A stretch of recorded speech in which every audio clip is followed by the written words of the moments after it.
नमस्कार प्यारे बच्चों, उम्मीद करती हूँ आप सभी अच्छे होंगे, स्वस्थ होंगे, अपनी पढ़ाई कर रहे होंगे। आज की इस कक्षा में आप सभी का स्वागत है। मैं हूँ अंजू, आपकी हिंदी अध्यापिका। प्यारे बच्चों, आज की इस कक्षा में हम अपनी व्याकरण आनंद विराम चिन्ह को पढ़ेंगे तथा इसको समझने का प्रयास करेंगे। बच्चों, जैसा कि आप जानते हो कि हम किसी भी विषय को शुरू करने से पहले कुछ बातों को जानना जरूरी समझते हैं ताकि हमें पता चले कि हम क्या पढ़ने वाले हैं। उसी को ध्यान में रखते हुए मैंने आपके लिए श्यामपट्ट पर एक अनुच्छेद लिखा है। आप सभी मेरे साथ साथ अनुच्छेद को पढ़ने की कोशिश करेंगे।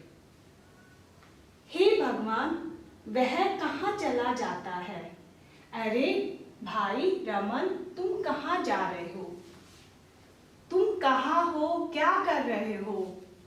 देखो कितने सुंदर फूल खिले हैं। अच्छा सुनो, अभी इंदु आएगी, उसे रोकना मत जाने देना। बच्चों, आपने देखा सामने एक अनुच्छेद है।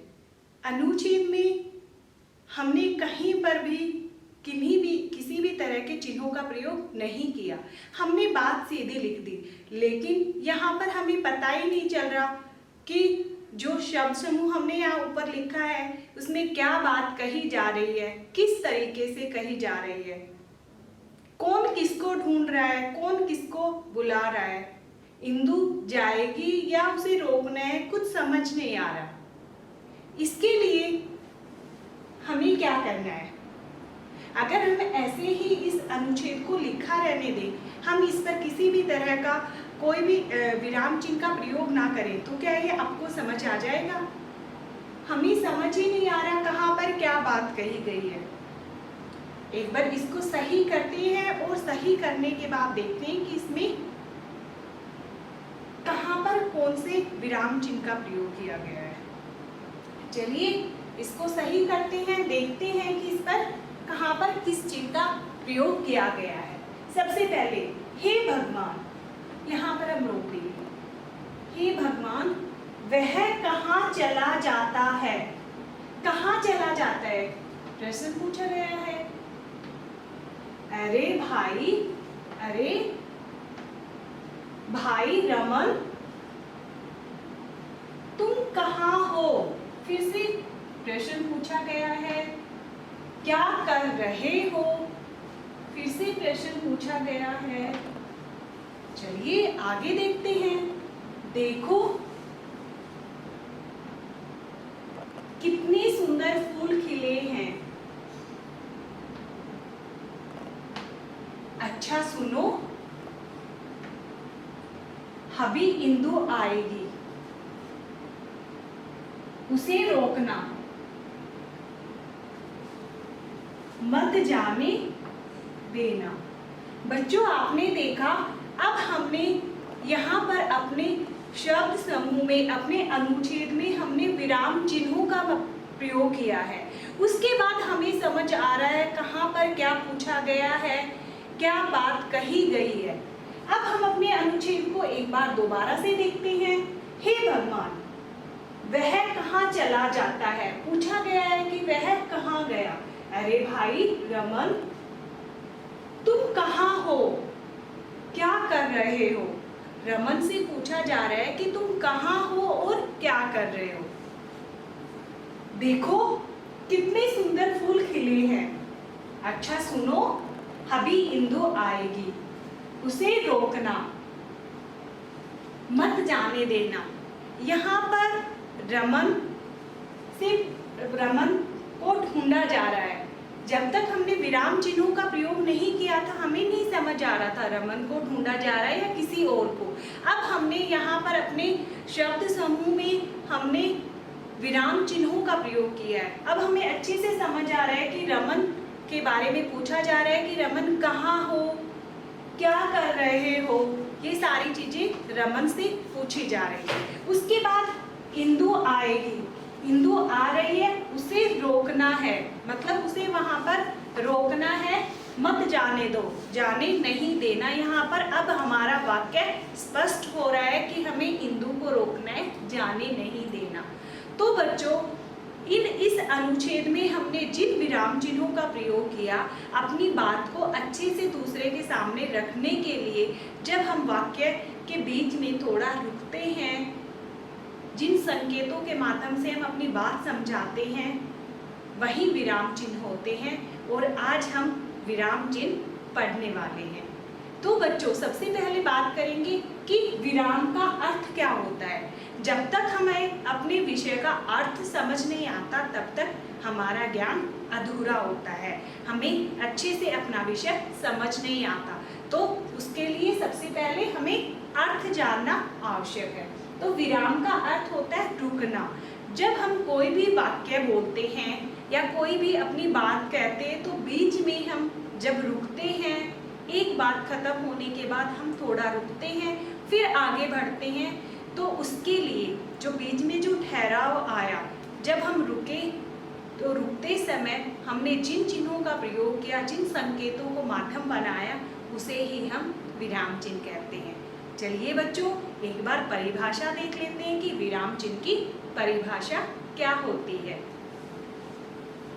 वाक्यों के बीच बीच में थोड़ी देर रुकने का संकेत करने वाले चिन्हों को विराम चिन्ह कहते हैं।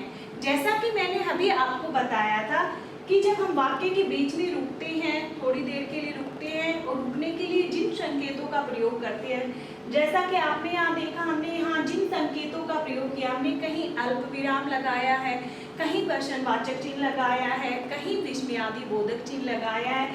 ये सारे संकेत हैं। तो इन संकेतों को बताने वाले, जो संकेत करने का जो चिन्ह है, इन्हीं चिन्हों को हम विराम चिन्ह कहते हैं।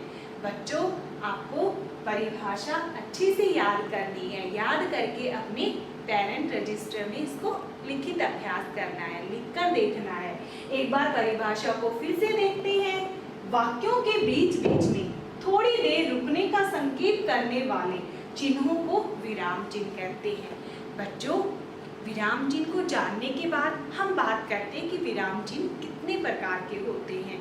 वैसे तो इनकी संख्या काफ़ी होती है, लेकिन आपके पाठ्यक्रम में 6 प्रकार बताए गए हैं, जिनका हम अभ्यास करेंगे। अभी जिनको हम पढ़ेंगे, वो 6 कौन कौन से होते हैं, ये अभी हम समझने वाले हैं।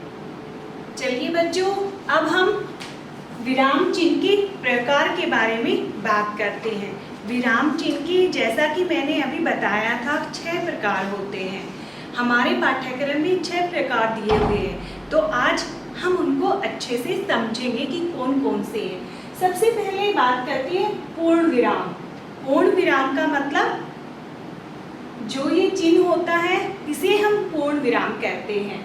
वाक्य पूरा होने पर इसे लगाते हैं। जब हमारा वाक्य पूरा हो जाता है, तो उसके अंतिम में हम इसे लगाते हैं। चलिए देखते हैं उदाहरण के माध्यम से। रोहन सदा सच बोलता है। बच्चों, आपने देखा यहाँ पर हमारा वाक्य पूर्ण हो गया है, पूरा हो गया है, और वाक्य पूरा होने के बाद हम इसे लगाते हैं। ये जो चिन्ह लगा हुआ है, ये चिन्ह है पूर्ण विराम। इसे हम पूर्ण विराम बोलते हैं। तो आपको समझ आ गया होगा कि वाक्य पूरा होने पर जिस चिन्ह का प्रयोग किया जाता है, उसे हम पूर्ण विराम चिन्ह कहते हैं। आगे चलते हैं, हम विराम चिन्ह का अगला भेद जानते हैं। अल्प विराम। अल्प विराम का चिन्ह ये होता है, आपको सामने श्यामपट्ट पर नजर आ रहा होगा, जहां मेरी उंगली है, इसे अल्प विराम कहते हैं। वाक्य के बीच में जहां थोड़ा रुकते हैं, वहां इसे लगाते हैं। जब आप कोई भी वाक्य बोलते हो, अपनी बात दूसरों के सामने रखते हो और बीच में थोड़ी देर के लिए रुकते हो, तब हम अल्प विराम चिन्ह का प्रयोग करते हैं। अपनी बात को बोलते समय जब हम थोड़ी देर के लिए रुकते हैं, वहां हम इस चिन्ह का प्रयोग करते हैं। आइए उदाहरण के माध्यम से इसे देखते हैं। जैसे गगन, रीता और नितिन ने पुरस्कार जीता। बच्चों, ध्यान से पढ़ना इस वाक्य को, आपको स्वतः ही मालूम हो जाएगा कि अल्प विराम का प्रयोग कहाँ करना है। आपने बोला गगन, फिर आप थोड़ा रुके तो यहाँ पर हमने अल्प विराम चिन्ह का प्रयोग किया। फिर आपने बोला रीता और नितिन ने पुरस्कार जीता।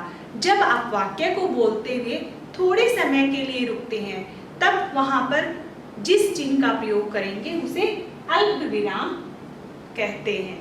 बच्चों, जब भी आप वाक्य को बोलते हैं, बोलते समय थोड़ी देर के लिए जहां पर रुकते हैं वहां हम अल्प विराम का प्रयोग करते हैं। ये बातें आपको अच्छे से याद रखनी है और समझनी भी है। चलिए आगे बढ़ते हैं। आगे है हमारा प्रश्न चिन्ह। यहाँ इसका जो चिन्ह होता है ये सामने श्यामपट्ट पर लिखा हुआ है, जहाँ पर मेरी उंगली है इस चिन्ह को हम प्रश्न चिन्ह कहते हैं। बच्चों, जहाँ कोई प्रश्न पूछा जाए वहाँ इसे लगाते हैं। जब भी आप किसी से कोई प्रश्न पूछते हैं तब आप प्रश्नवाचक चिन्ह का प्रयोग करते हैं। जैसे क्या तुम आज बाजार जाओगे?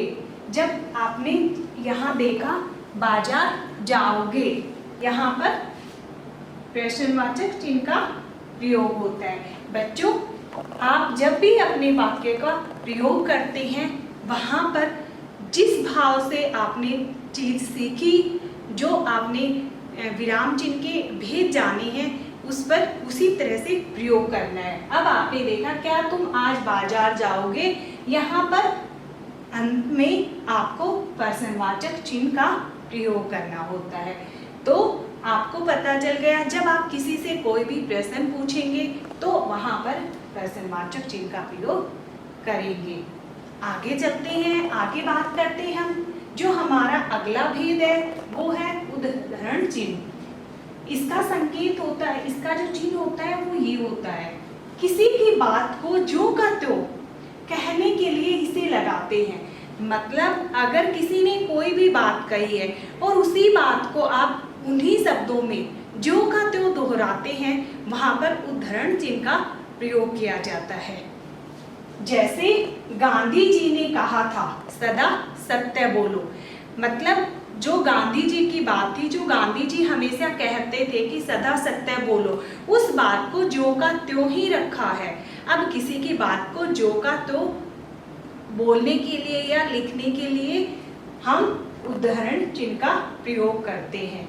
हम अपने वाक्य में इस चिन्ह का प्रयोग करते हैं। जैसा आपने देखा गांधी जी ने कहा था, उसके बाद हम थोड़ी देर के लिए रुके तो हमने अल्प विराम का प्रयोग किया। यहाँ पर हमने अल्प विराम शब्द का अल्प विराम चिन्ह का प्रयोग किया। उसके बाद सदा सत्य बोलो, हमने गांधी जी की विचारधारा को यूं का यूं रखा, वहां पर हमने उद्धरण चिन्ह का प्रयोग किया।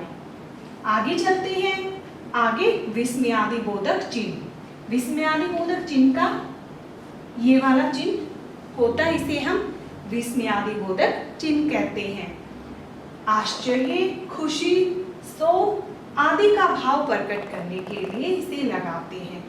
आपने देखा जब भी कोई आश्चर्य की बात हो, खुशी की बात हो, शोक की बात हो, तो उन सब का भाव प्रकट करने के लिए हम विस्मयादि बोधक चिन्ह का प्रयोग करते हैं। बच्चों, उदाहरण के माध्यम से देखते हैं। आह, बहुत दर्द हो रहा है। अब आह ये शब्द है, ये क्या है? किसी का दुख दर्शा रहा है, दुख का भाव। आह कितना दर्द हो रहा है, तो आह शब्द के बाद विस्मयादि बोधक चिन्ह का प्रयोग किया हमने। आगे देखते हैं। आगे है योजक चिन्ह। योजक चिन्ह का चिन्ह है ये, दो शब्द जोड़ने के लिए हम इसे लगाते हैं। जब हम दो शब्दों को आपस में जोड़ते हैं तो हम योजक चिन्ह का प्रयोग करते हैं। जैसे हमें माता पिता, माता पिता दो शब्द हैं, जोड़ा है, उनको जोड़ने के लिए हम बीच में योजक चिन्ह का प्रयोग करते हैं। तो हमें माता पिता की सेवा करनी चाहिए, तो हमने माता पिता के बीच में दोनों को जोड़ने के लिए हमने योजक चिन्ह का प्रयोग किया। बच्चों, आपने अच्छे से समझा कि विराम चिन्ह के 6 भेद हमने पढ़े। हमारे पाठ्यक्रम में विराम चिन्ह के 6 भेद हैं। उनके बारे में हमने चर्चा की है। एक बार उन भेदों को हम दोहराते हैं। सबसे पहले हमने बात की पूर्ण विराम। जब हमारा वाक्य पूरा हो जाता है तो उसके अंत में हम पूर्ण विराम का प्रयोग करते हैं। उसके बाद दूसरा है अल्प विराम। जब हम अपनी बात कहते कहते बीच में थोड़ा रुकते हैं, वहाँ अल्प विराम होता है। उसके बाद प्रश्न चिन्ह। जब हम कोई भी किसी से प्रश्न पूछते हैं तो उसके अंत में हम प्रश्नवाचक चिन्ह का प्रयोग करते हैं। आगे देखते हैं, हमारा चौथा भेद है उदाहरण चिन्ह। जब हम किसी की बात को ज्यों का त्यों दोहराते हैं, ज्यों का त्यों कहते हैं, तब हम उदाहरण चिन्ह का प्रयोग करते हैं। उसके बाद विस्मयादि बोधक चिन्ह। जब हमें कोई आश्चर्य होता है, खुशी होती है, घृणा होती है, शोक होता है, तो उन सब भावों को दर्शाने के लिए हम विस्मयादि बोधक चिन्ह का प्रयोग करते हैं। और हमारा जो 6 नंबर पर जो भेद है वो है योजक चिन्ह। जब हम दो शब्दों को जोड़ते हैं तब हम योजक चिन्ह का प्रयोग करते हैं। जैसे माता पिता, दादा दादी, दिन रात, ऐसे जो शब्द होते हैं उनके साथ हम योजक चिन्ह का प्रयोग करते हैं। उम्मीद करती हूँ बच्चों आपको अच्छे से समझ आ गया है। आपको विराम चिन्ह का अच्छे से अभ्यास करना है। वीडियो देखने के उपरांत आपको अपनी पाठ्य पुस्तक से अभ्यास कार्य करना है। आपको वीडियो से संबंधित कार्यपत्रिका व प्रक्षेपण जल्दी ही उपलब्ध करवा दिया जाएगा। तब तक आप वीडियो देखिए, अभ्यास कीजिए, घर रहिए, पढ़ते रहिए। मिलती हूँ